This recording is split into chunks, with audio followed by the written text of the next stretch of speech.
Good morning, good afternoon, and good day wherever you may be joining us from.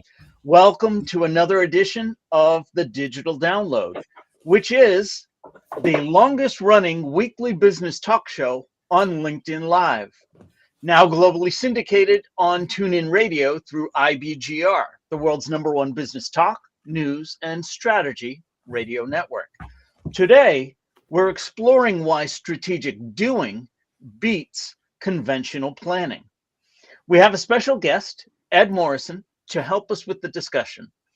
Ed's extensive experience in developing strategic doing offers invaluable insights into building adaptive, impactful strategies.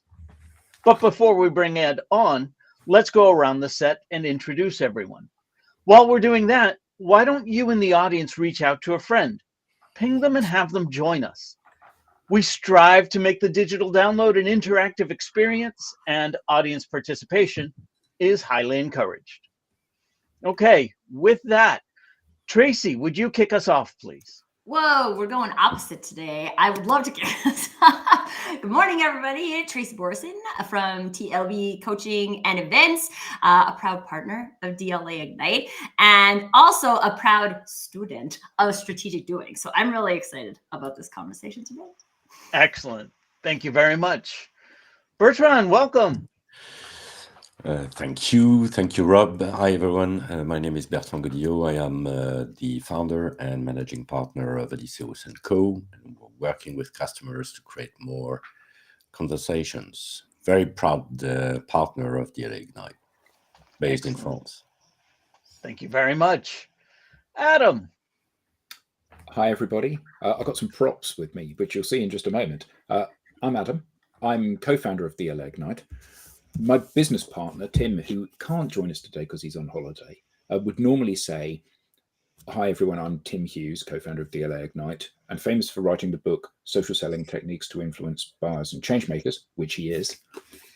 I'm famous for writing the book, Brilliant Social Media, published by Pearson. And together, Tim and I are infamous for writing this together, Smarketing. And I'm really looking forward to today's show. Excellent. Thank you very much. And myself, I am Rob Durant, founder of Flywheel Results. I'm not famous for writing anything yet, but if we're going to do books, I do have a book, The Social Enablement Blueprint. Also, you know what's fun about our panel today is everyone's in a different country. Oh, good point. Indeed. Yes, for the panelists, but not for our guest. And with that, let's bring our guest on. Let's see. Where is that? There's that button. I keep. It's a new interface. They've moved the button. All right. As I said, this week on the Digital Download, we'll speak with Ed Morrison, author, founder of the Strategic Doing Institute, and senior research fellow at the Conference Board. Ed will share with us the tools and mindsets needed to drive meaningful collaboration and adaptability in complex environments. Ed, welcome. Hey, welcome, Ed. Thank you. I'm really excited to be here, Rob. Thank you. We're really excited to have you as well. And if you have a copy of your book, apparently today we're doing gratuitous showings of our book. I don't. Imagine it's right here. That's quite all right. We will certainly make reference to it in the show notes. Ed, let's start by having you tell us a little bit more about you, your background, and what led you to where you are today. Well, thank you for that opportunity. I'm old enough that I can do this in decades, so let's do that. Okay, so the first decade I spent out of college was on Capitol Hill, working on complex problems of trade and globalization. I left that job when I realized that our government was becoming increasingly dysfunctional. So this was early 80s. And I went then to consulting practice, first with an offshoot of BCG, then second on my own. And I was dealing with these complex challenges of globalization, which have devastated many economies, regional economies. And the question was, how do we respond to these dramatic shifts? And of course, strategic planning back then was the way you did this. But turns out that when you're in an open network, when nobody can tell anybody what to do, strategic planning doesn't work very well. So in the early 90s, I started working on a new strategy discipline designed for open networks, trying to take the implicit knowledge I had accumulated in my head about how these things could work, and started developing strategic doing. By 2005, I had a model in my head, and I came to Purdue University. I was invited here, and they said, we like what you're doing. And I said, okay, I want to validate this model, and I want to learn to teach it. These are two things that I don't know how to do. So that started a 15-year journey at Purdue, where we validated this through multiple test beds with clients like Lockheed and the whole water cluster up in Milwaukee, NASA. We had a variety of different test beds. And we slowly pieced this together, validated it, and then in the last few years, we've moved this to the Strategic Doing Institute, and I completed a PhD in economics to explain why this works. So it's really an area of economics that's pretty underappreciated, which is the economics of networks, and or you can think of it as mesoeconomics. You started out learning microeconomics and macroeconomics, and the missing middle of economics really is now coming forward with complexity economics and even donut economics, as you might. These are all how do you create value in open networks, and so that's what strategic doing is. It's a protocol or a discipline, set of principles that you can use. You learn it, master it, and then you can design conversations that lead to collaborations much more quickly. They lead to measurable outcomes. They lead to a disciplined planning by doing and an adjustment as you go. So you're managing risk on as you go. So that's really what strategic doing is. Today I come from Purdue University, which is sort of the home base of strategic doing. We are currently working on 3 ecosystems through the College of Engineering. And so this is an active area of research practice here at Purdue. And Purdue's become kind of the epicenter of this work. How do you design ecosystems using an open source operating system, which is what strategic doing is. So you can think of it as an operating system for building these collaborations. So I hope that gives you an overview of my journey. I have a question. Sure. So you mentioned a couple of times open networks. I think I know what you mean, but assume I'm an idiot, and as everyone will agree, that's not too far wide of the truth. Yeah. So what do you mean when you say an open network? Well, open networks are all around us, right? Living systems are open networks. They're systems that interact with their environment, so they have porous boundaries, and so that they learn and adapt. This is again. Ecology is a science of open systems. The challenge, of course, is we've moved to a knowledge economy, and where not all of the value, but increasing amounts of value are created by knowledge, not resources. Resources is what drove neoclassical economics, the idea of diminishing returns. We're all familiar with that. Stable points of equilibrium. Open networks have a completely different set of assumptions, which is that the environment is continuously shifting, that we can create value in those environments if we understand how to design and guide these ecosystems using our conversations. So it's moving from a model of strategic planning, which started really coming out of World War II and then getting into the business schools by 1960 or so. That is a decide and delegate model. Group of people at the top of the organization figure out where the strategy is, and then they delegate it to move forward. That doesn't really work in an open network. It doesn't really work in the systems that we're currently trying to design. And so we need a new approach, and that's what strategic doing provides. So I hope that answers your question. Yeah, thank you. I Well, when we- think I get it, Okay. but why doesn't conventional planning work in that open network world?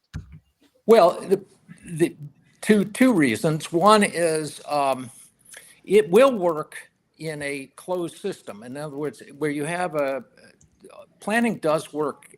You don't throw it out. I mean, there are situations where you know what to do and you plan. So, I mean, building a building, is a good example of how you can use planning to organize your resources.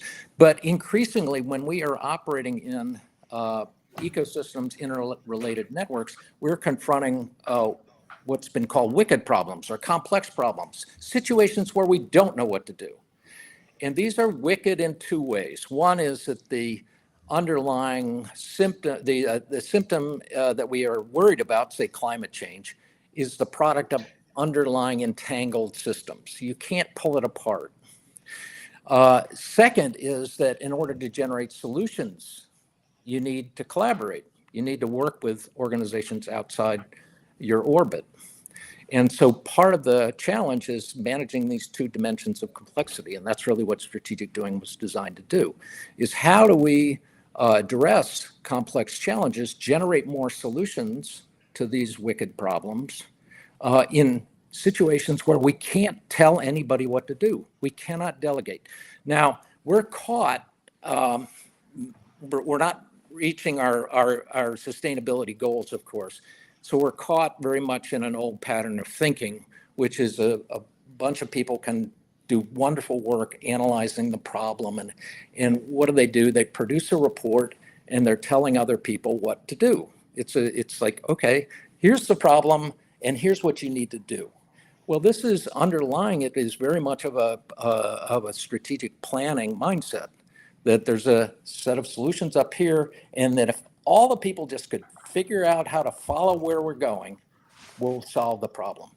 Well, unfortunately, that doesn't work. And so what we need to do is move to a model of continuous inquiry, continuous experimentation, where we're moving from decide and delegate to design and do. Design, do, and building up trust within the network that actually powers this intangible that powers the network. Trust is really, really critical. So strategic doing really focuses on how do we build up trust quickly across people who've never worked together before. And this is a challenge that took us a while to figure out, but we have a protocol to follow. So a big part of it then would be command and control, or a lack of a central authority to have that command and control. Is that correct?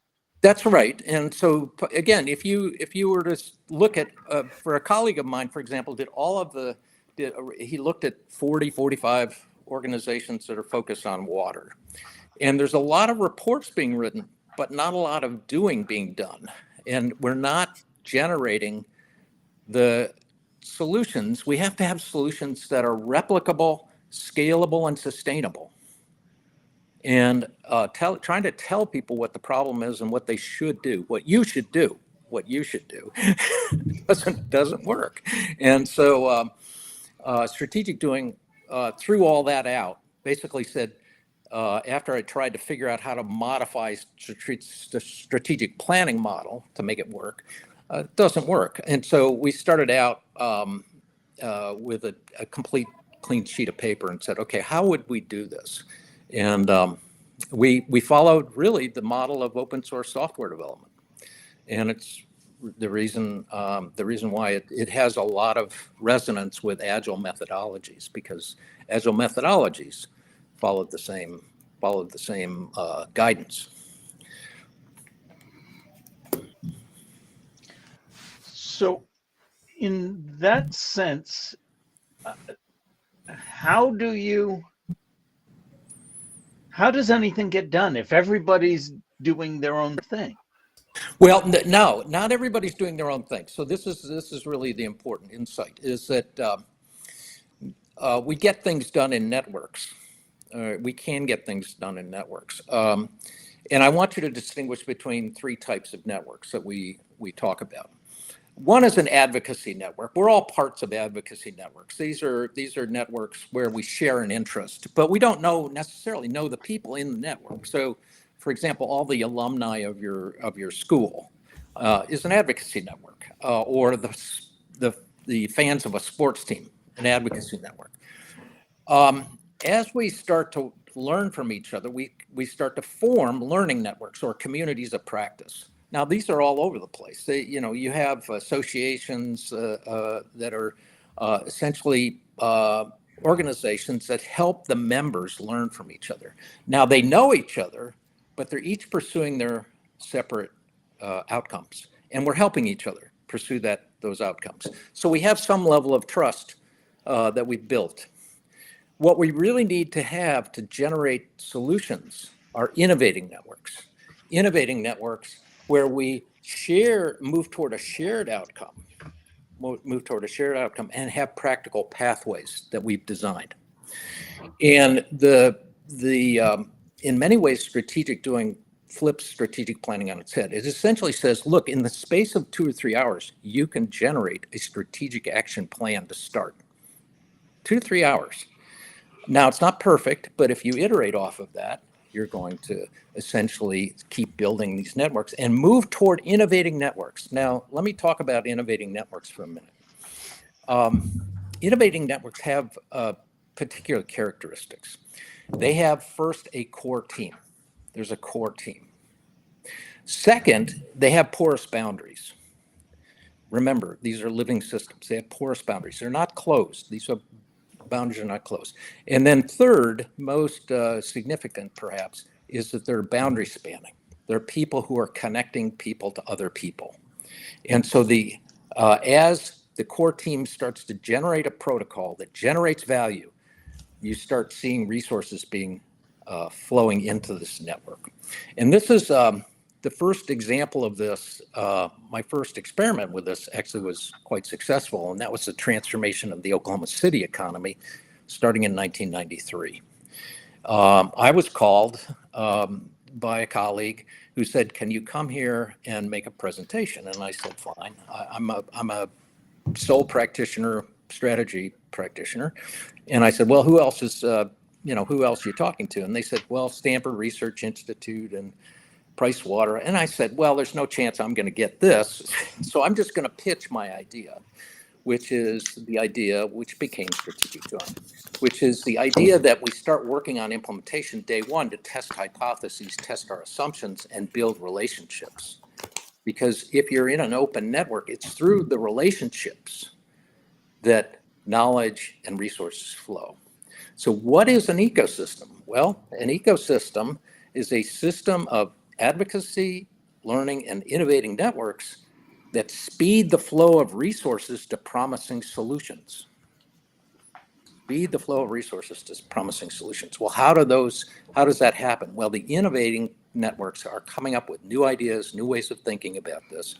And what they're doing is flowing resources through their network, through their relationships. They're flowing resources into promising ideas. This is venture capital, of course, but it goes way beyond that.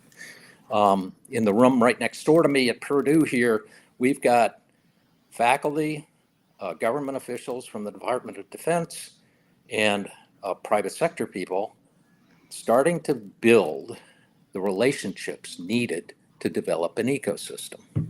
And so in the space of the 3 hours we have, they will walk out with an action plan. What are we going to do next? What's the next step? So it's focused on the process of growth, the process of moving forward.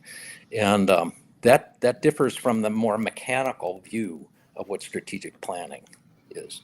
So isn't there a challenge with this though, that when there's strategic planning, you said it's like a top-down instruction, and those commands are delegated to people underneath. So we have a very clear objective and a very clear set of roles and responsibilities within that ecosystem. Even though that ecosystem may fail 99% of the time, we've got very clear, Tracy, you're responsible for A, B, and C. Rob, you're responsible for D, E, and F. Right. And it's very, very clear. When we're having a system which is purely collaborative and people are part of this network, isn't there the risk that Tracy says, well, I'm going to do A, B, and F, and the reason I'm going to do those is because that suits my own personal agenda, which may not be entirely aligned with the wider community agenda, because that's going to help boost my career or my revenue or forge additional relationships with Bertrand and Ed in this ecosystem. And how do we keep people on side, keeping them focused on the big objective rather than their own little empire building? Well, at some point, as I said, what innovation is, and the innovation that emerges out of strategic doing, out of these innovating networks, is recombinant innovation. In other words, it's taking assets we all have and creating shared value. So understanding what motivates Tracy is important for the partnership. For everybody has to understand that.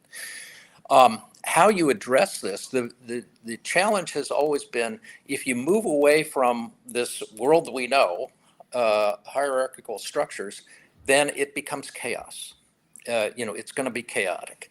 And the answer is no. If you follow some simple rules, you will generate complex adaptive systems or collaborations that will achieve the outcomes that the shared outcomes that you're looking for.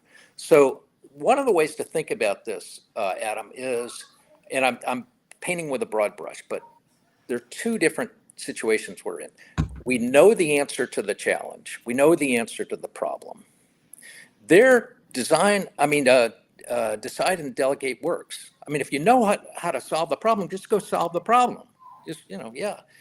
But increasingly, we don't know how to solve these problems. We don't know how to deal with these problems. And typically, the answer that comes back is, well, we can't do anything until we define the problem. Well, that's a mindset of a mechanical system. It's not the mindset of a living system. And so part of the opportunity here is to shape these ecosystems. You don't manage these ecosystems. You shape them through your conversations, through the inquiries that you design, the questions that you ask. And you impose some simple rules on the participants. And if they don't follow those simple rules, then they're almost by definition, they're distraction, they're pulling it apart, and so you exclude them from the system. And this is how you do this in your personal networks. I mean, in your personal networks, if you had 6 people going around and each sharing around at the pub, right? And one guy says, "Well, I don't want to. No, I'm not doing that." Well, chances are they're not going to invite that guy to the next pub crawl or whatever you're doing.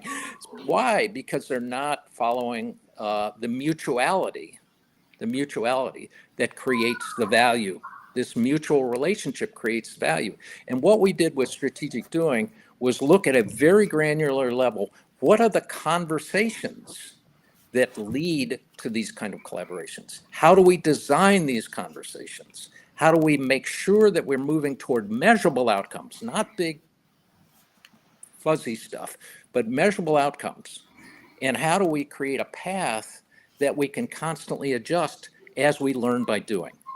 So how do we create the discipline, the protocols that are different than strategic planning, but give us the same sense of coherence, direction, and yes, some measure of control, positive ostracism. If somebody's not following the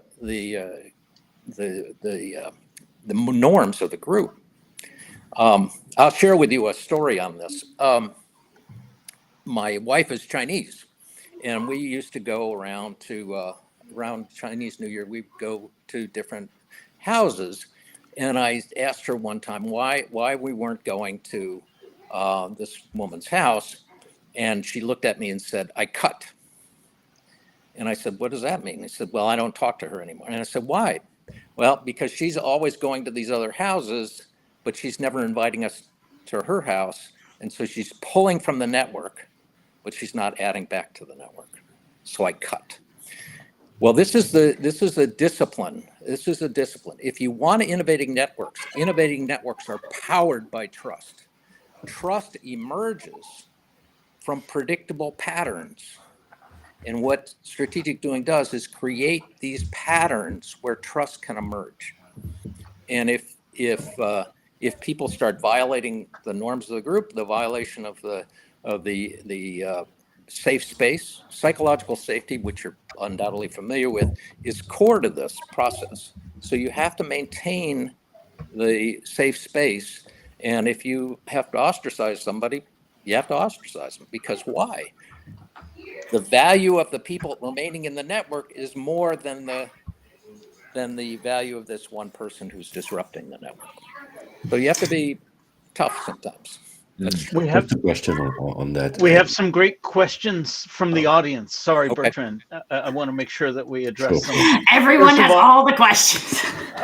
A comment from Tolisha Joseph. I love this. This is total my jam, and every word Ed is saying is super exciting to me.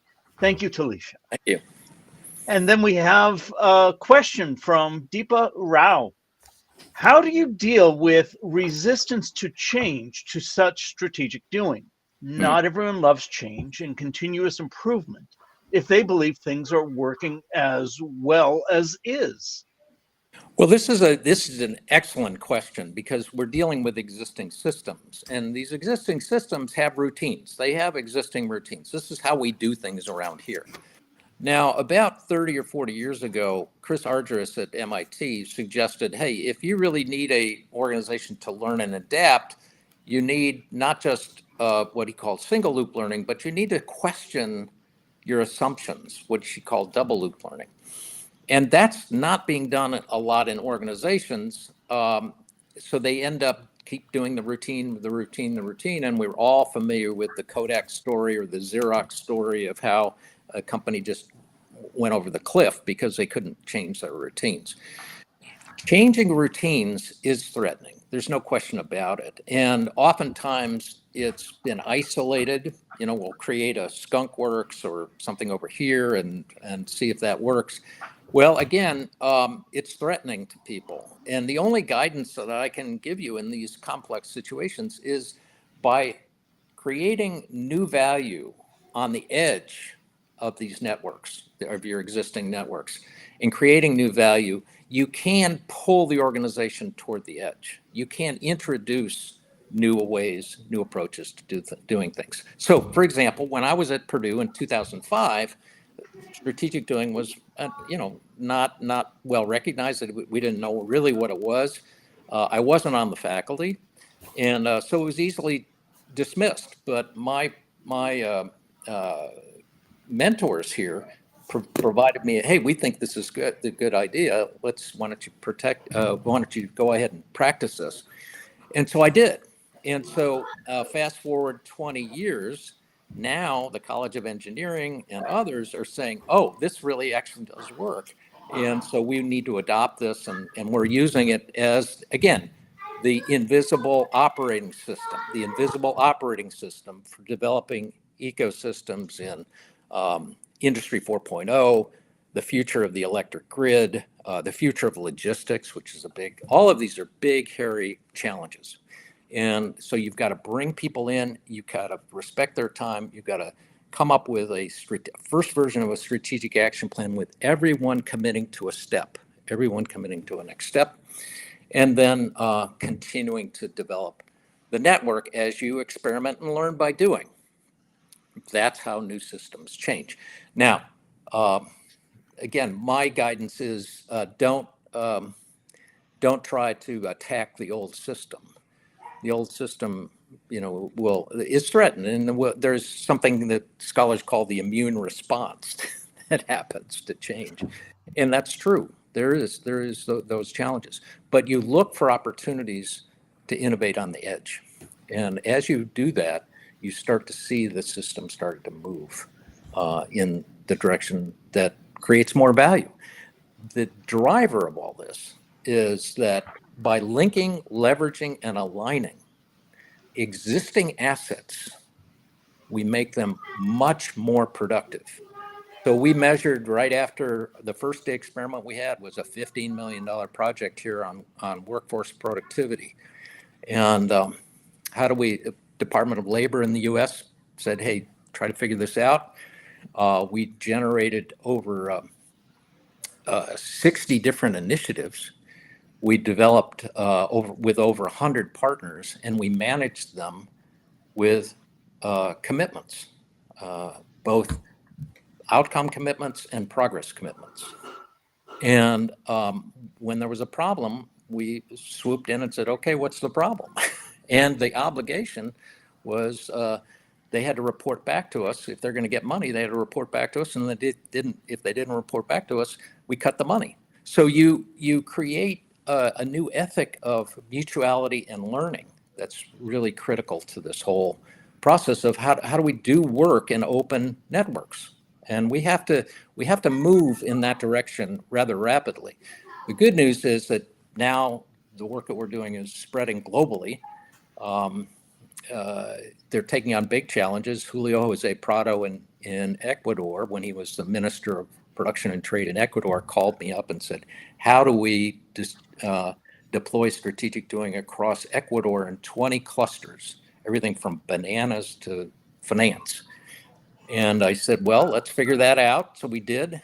And we launched strategic doing in Ecuador during the pandemic. And those clusters are continuing to grow. So why is that? Because you create positive feedback loops. You improve the productivity of your existing assets. And as I was saying, in our first experiment at Purdue, we exceeded our own targets by 3x. So I'm not talking about 10% improvement in productivity. I'm talking about game changer type improvements in productivity. Why? Because you're linking, leveraging, and aligning your assets differently towards solutions that you need to generate. So companies are starting to move in this direction. We're working with Wabash here, which is a large truck trailer company, very, very early adopter of strategic doing. And they are working on how do they build out the company ecosystem, not only the logistics ecosystem, but the company ecosystem. Well, these are all challenges. The good news is that strategic doing, you don't license the model, you learn it. My first agreement with Purdue, when I came here in 2005, I said, well, I've got this model, and if it works, what I would like to do is share it. And if it doesn't work, nobody's going to care. So Purdue agreed to that. Purdue said, look, we're not going to own this. We're not going to try to own it and license it. If it works, we'll help you spread it. And that's really what they've been doing. So Purdue is the kind of the global epicenter of strategic doing. And it's all around the notion that we've got to design new systems to generate new knowledge, actionable knowledge, and we have to do it fast. And we have to speed this up, and that's what strategic doing does. So we have questions, yeah. Yeah, so a quick question, because I guess what you described is definitely a significant cultural change, and I was wondering what is the best size companies to really get this type of initiative going. And second question, which is kind of linked. how do you have to coexist with a traditional financial planning and then move to the edge, as you discussed, or is it a scratch and replace? No, it's not a scratch and replace. In other words, you can take a strategic plan and use strategic doing to help you implement the plan. So again, this is not binary thinking. So this is really, really important.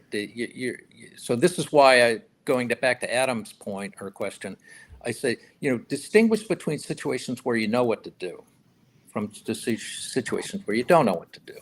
And when you don't know what to do, don't apply the linear thinking of problem solving, because it won't work. Okay. Learn a new methodology, learn a new approach, and see if you can find a way to build these networks, these innovating networks that generate new solutions. That's important. That's really what you're trying to do. So it's not within the complex challenges you've got, Bertrand. You have there's definitely problems that we already know how to solve. So what I used to say in my and oftentimes it's best to just start there, the idea of small wins.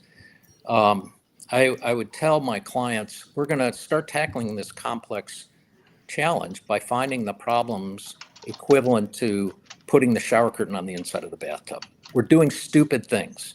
Let's, the first thing we're going to do is stop doing stupid things. That'll free up some resources, free up some time, and we'll be able to operate. So again, this is not a. I'm presenting two extremes of a continuum in many ways. So yeah, the planning mindset, the planning skills, they're not obsolete. They work, and they work in certain contexts, but they don't work in highly networked, open networks, situations where you can't tell anybody what to do. You can't delegate.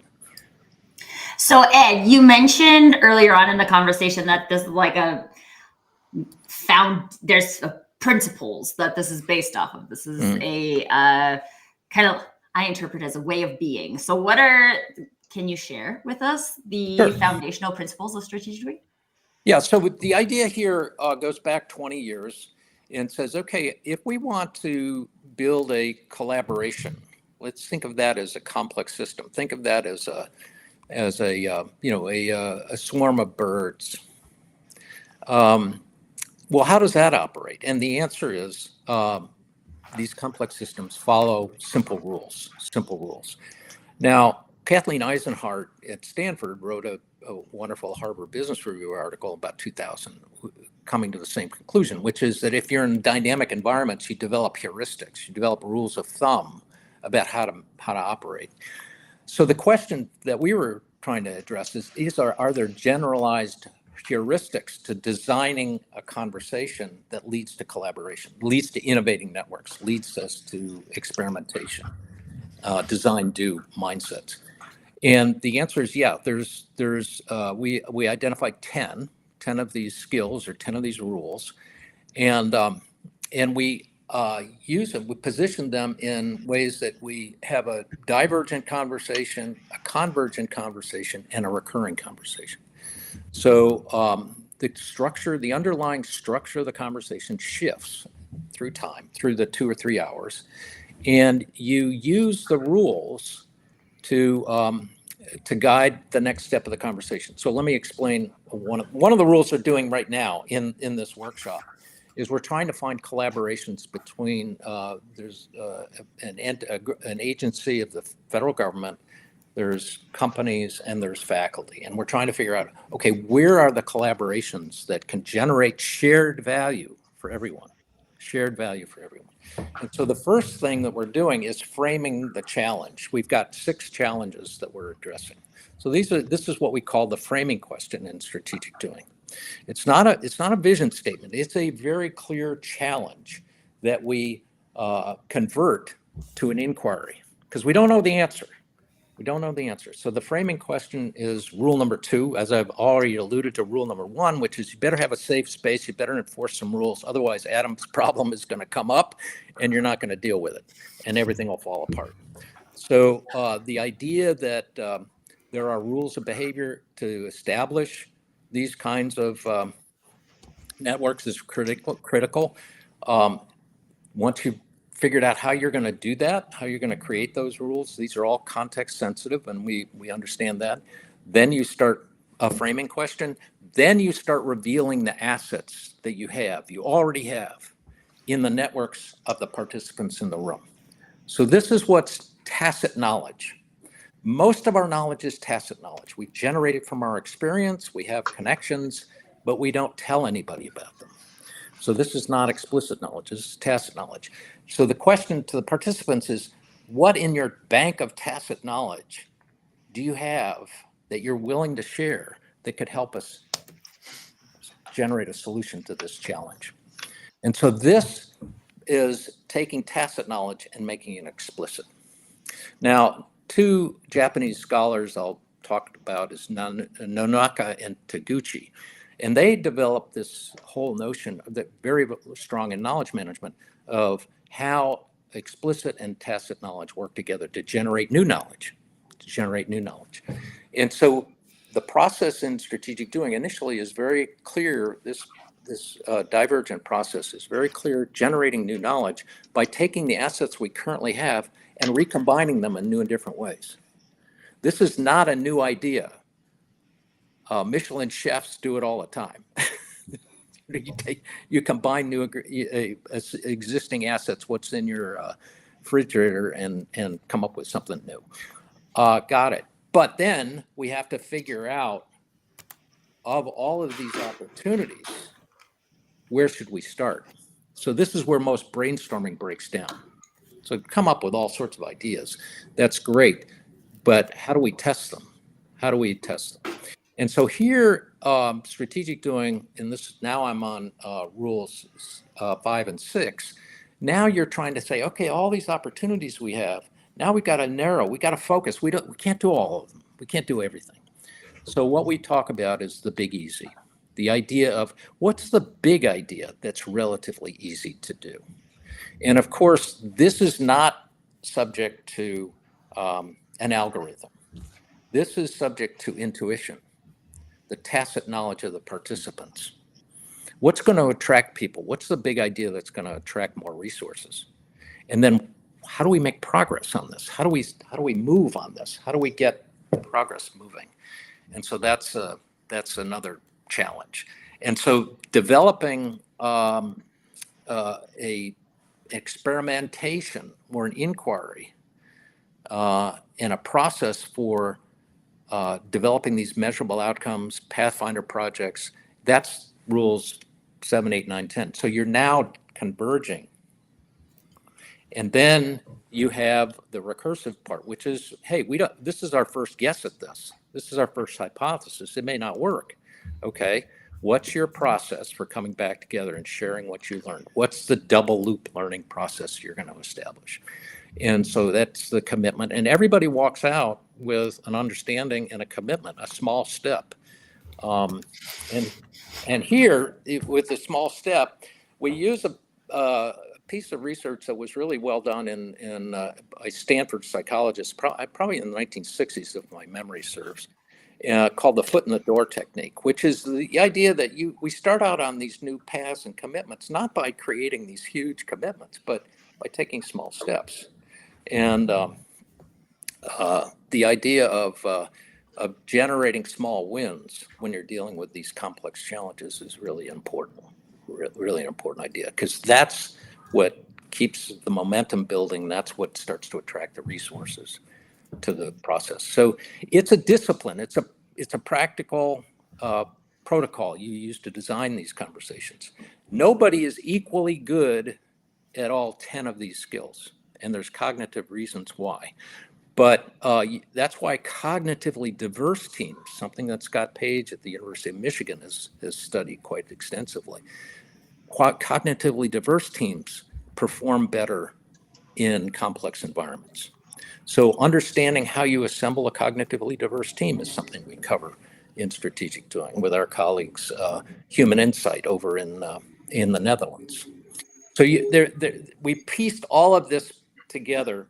And then at the end of the day, my colleagues at the University of the Sunshine Coast, where I was an adjunct professor, said, you need to write a PhD in this. And I said, I'm 68 years old. Why do tell me again why I should do that?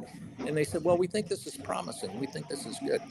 So I spent time and with my colleagues at USC and completed a PhD in economics to explain why each one of these 10 rules work.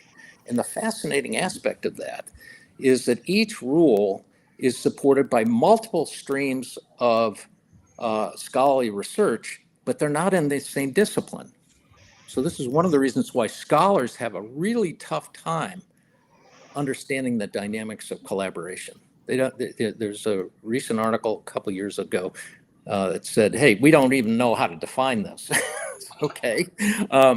Well, you need practitioners like myself who are willing to move from what Donald Schoen at MIT called the swampy lowlands of real world problems and move that knowledge you're generating to the high, hard ground of the university.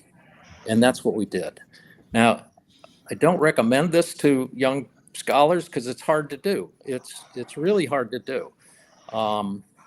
But that's really what we need is we need practitioners working with scholars to validate new approaches. And it took us, close to 15 years here at Purdue to get it to that point.